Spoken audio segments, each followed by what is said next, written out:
Hey guys, it's Doc's Market Minute for Monday, November 2nd. I'm looking at SBUX here. If you go back to my last Market Minute, which was last Thursday, what I talked about was an iron condor on SBUX for the earnings.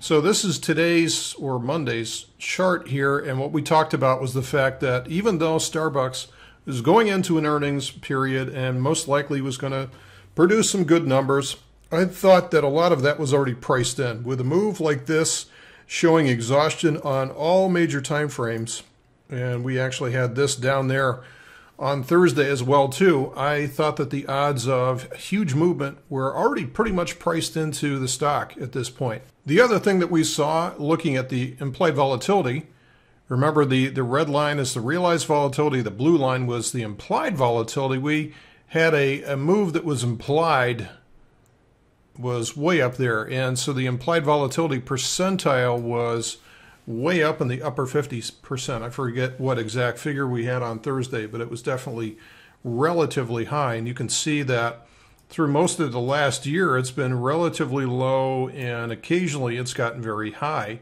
and it had grown to be very high before this earnings release, which was last Thursday. So it was Thursday after market. So I took a screenshot of the position right when I entered it, and you can see how we had centered the price with the condor, and we were pretty close to a 1-to-1 reward to risk situation with there.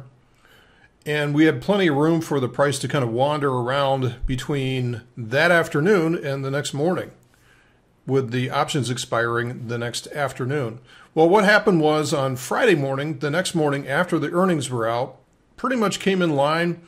And what occurred with this realized profit and loss, so the green line is the expiration profit and loss. The green line shot up to like this.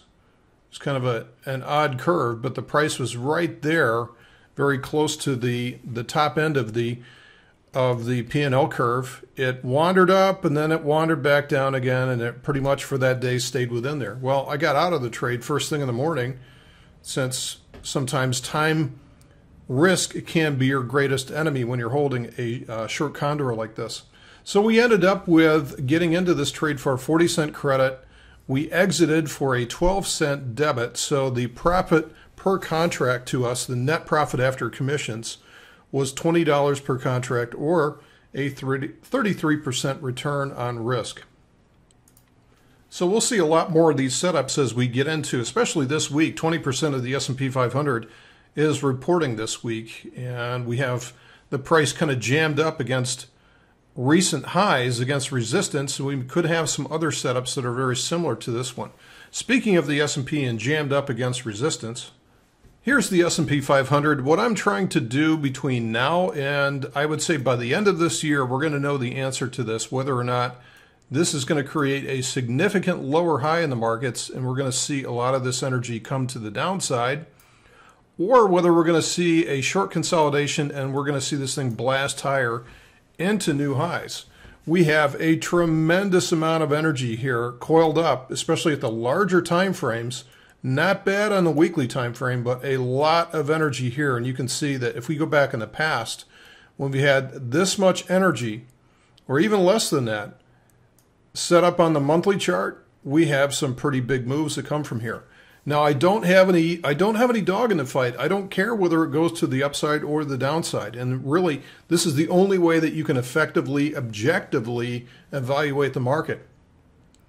But a question I would pose out there, and I don't have necessarily the answer to this right now, but of the two directions, which one would cause more pain out there?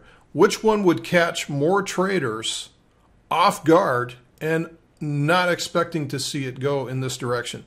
Now, the more negative news articles that I do see about the economy being soft and the numbers coming in soft and everything like that, the more that I think that actually might be a move to the upside, because skepticism is what breaks markets much, much higher.